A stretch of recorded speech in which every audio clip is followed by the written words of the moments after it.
એટલે તાર મૂકું છું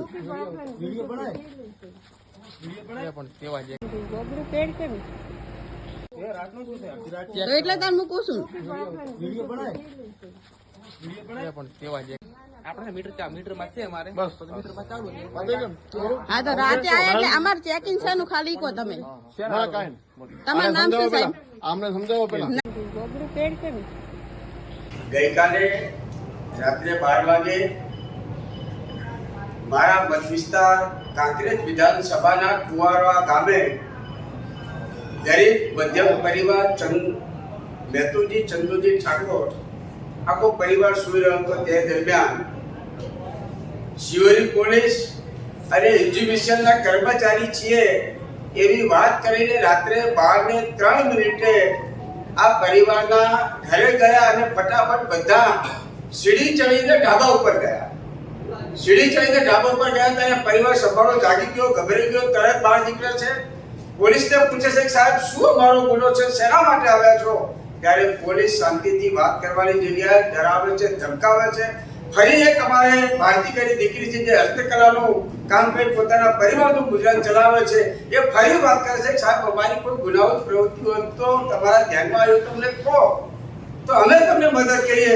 એ દીકરી સાથે ગેરવર્તણૂક કરી અને વિભસ્ત વાત કરે છે ત્યારે એ દીકરી એમ કહે છે કે માન્ય સાહેબ હું તમારું સન્માન કરું છું, પરંતુ જે રીતે 12 વાગે તમે અમારા ઘરમાં આવ્યા છો તમને કોઈ બી નથી પ્રવૃત્તિ કરતા કે અમે વીજ ચોરી કરતા પણ તમને કઈ મળ્યું નથી, આનો તમે કઈ જવાબ આપો નહીં તો હું લાઈવ વિડિયો કરીશ. લાઈવ વિડિયો ચાલુ કરે છે ત્યારે આખો પોલીસ સ્ટાફ અને એક્ઝિબિશન ત્યાંથી ફટાફટ નીકળી જાય છે. મારે આ મીડિયાના માધ્યમથી આજે ગૃહ વિભાગનો ચર્ચા પણ ચાલી રહી છે. એ દરમિયાન મીડિયાના માધ્યમથી જિલ્લા પોલીસ વડા અક્ષયરાજ મકવાણાને પૂછવું છે કે શું તમારી પોલીસને બનાસકાંઠાની અંદર ચાલતી લાઈનો કન્ટેનર ભરીને દારૂ આવે છે એમાં પકડવાનો સમય નથી? મારા મત વિસ્તાર થરા અને શિરોની અંદર ખુલ્લે આમ દારૂ વેચાય છે એ તમારી જોડે માહિતી નથી? આવા નિર્દોષ ગરીબ પરિવારોને ડરાવવા ધમકાવવાનું આ કૃત્ય જે પોલીસ કરી રહી છે અને વખોડી કાઢું છું. માન્ય ડીએસપી સાહેબ સાથે ટેલિફોનિક ચર્ચા મેં કરી છે અને મેં કહ્યું છે કે સાહેબ 12 વાગે કોઈ પરિવાર સૂતો હોય અને એ પરિવારના ત્યાં જવું આવો કોઈ નિયમ છે?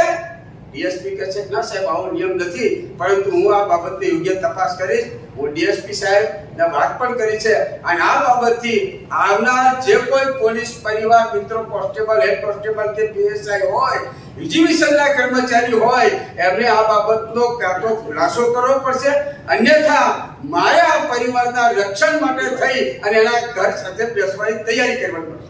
2 દિવસ પહેલા જ ગેરીબેન અને જિગ્નેશ મેવાણીએ અક્ષયરાજને બદલવા માટે માંગણી કરી હતી. લેખિત રીતે ગૃહમાં તમે રજૂઆત કરી, ગૃહમંત્રીને વાત કરી? ગૃહમંત્રીને મૌખિક પણ રજૂઆત કરી છે. છેલ્લા કેટલાય સમયથી આપ જોતા હશો બનાસકાંઠાની અંદર રેતી ખનન બેફામ થઈ રહ્યું છે. 1200 થી 1500 ડમ્પરો રોયલ્ટી વગરના અમદાવાદ, સુરત કે બરોડા જઈ રહ્યા છે.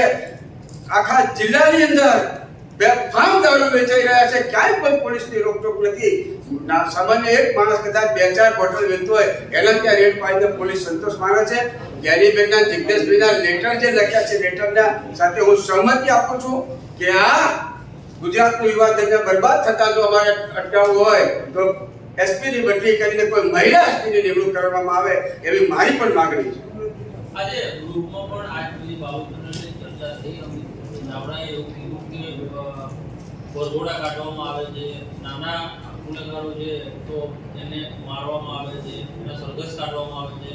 ખરીદ ચોરી કરે એવા કોઈની સામે કાર્યવાહી નથી થતી. કેમિકલની ફેક્ટરીમાં ડ્રગ્સ પકડાય છે તો એવા કોઈના વરઘોડા નીકળતા નથી. ગૃહ વિભાગની કામગીરીને લઈને સવાલ છે. અમારા નેતાશ્રીએ એ બાબતે જે વાત કરી છે અને વાત સાચી પણ છે.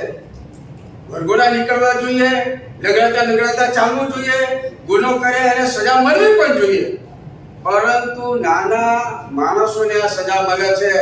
મોટા જે બુટલેગરો હોય એને સજા નથી મળતી, ભૂમાફિયાઓને સજા નથી મળતી, ક્યાંક ને ક્યાંક બીજી રીતે કોઈ સંડોયેલા હોય એને પણ સજા નથી મળતી. એટલે માન્ય નેતાશ્રીએ ગૃહમાં ચર્ચા કરી છે.